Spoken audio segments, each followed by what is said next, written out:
రెడ్లతో నింపలేదుగా, పైనుంచి కింద దాకా రెడ్లతో నింపలేదు కదా. లేదా ఉండబ్బా, ఒక్క నిమిషం ఉండబ్బా, నన్ను మాట్లాడడం అవలేదు. చేస్తున్నా మీకు రెడ్లతో నింపారన్నారు ఎక్కడ లేరబ్బా, అంత దుస్థితి దౌర్భాగ్యం నాకు ఎప్పుడు పట్టదు. ఇక నువ్వు రెండోసారి మంత్రివర్గ తూర్పులో బీసీలకు ఇచ్చాను సాధికారికత అని చెప్పి 2 బస్సుల్లో వాళ్ళు ఊరేసుకుని తిప్పి గంగిరెద్దులా తిప్పారు. ఏ జనాలు మిమ్మల్ని చూసారా, ఆదరించారా? నేను ఆ రోజే మీకు సవాల్ విసిరా, ఈ 2 బస్సులు కాదు, మీరు రెడ్లో ఎంతమందికి నామినేట్ పోస్టులు ఇచ్చారు, సుమారుగా 750 మంది ఉన్నారు, వాళ్ళని బస్సులకు ఇస్తే ఒక 20 బస్సులు అవుతాయి. ఈ 2 బస్సులు ఒక పక్క, 20 బస్సులు ఒక పక్క తిప్పితే రాష్ట్ర ప్రజలకి చక్కటి అవగాహన వస్తుంది, చక్కటి శిరుడవుతో మిమ్మల్ని చక్కగా ఆశీర్వదిస్తారని కూడా చెప్పారు. చక్కగా ఆశీర్వదించారు మిమ్మల్ని.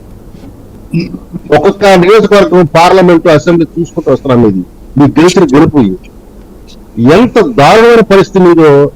కొన్ని ఓట్లు ఎట్టించడం పడితే అసలు మీ ఉనికే పోయేది. కేవలం ఒక 3 నియోజకవర్గాలు, అసెంబ్లీ నియోజకవర్గాలు తప్పితే మిగతా నియోజకవర్గం అసలు మీకు ఉనికే లేదు.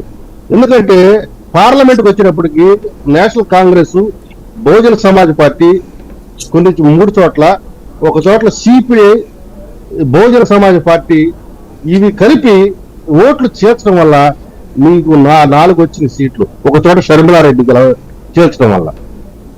లేకపోతే ఆ 4 పార్లమెంటు కూడా మీకు పూర్తిగా గల్లంతయ్యాయి.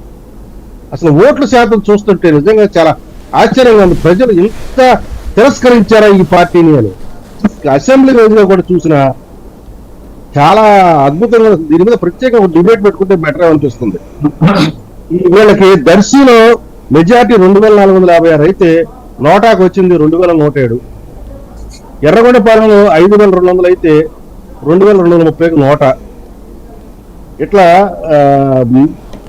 ఆలూరులో 2831 ఓట్లు మెజార్టీ వస్తే 2634 నోట. పొంగనూరులో 6095 అయితే నోటకు 2904. తంబలపల్లిలో అట్లాగే. మీకు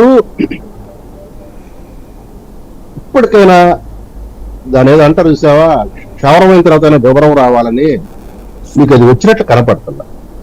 నేర్చుకోండి, ప్రతిపక్ష పాత్ర పోషించండి, బలంగా దాని ఏమంటే సముచితంగా సహేతుకమైన వాదనతో అధికార పక్షాన్ని నిలదీయడానికి ప్రయత్నించేది. కానీ ఇదే విమర్శలు, ఇదే రకంగా మాట్లాడతాము అని అంటే మీ కర్మ, మిమ్మల్ని ఎవరు చేయలేదు.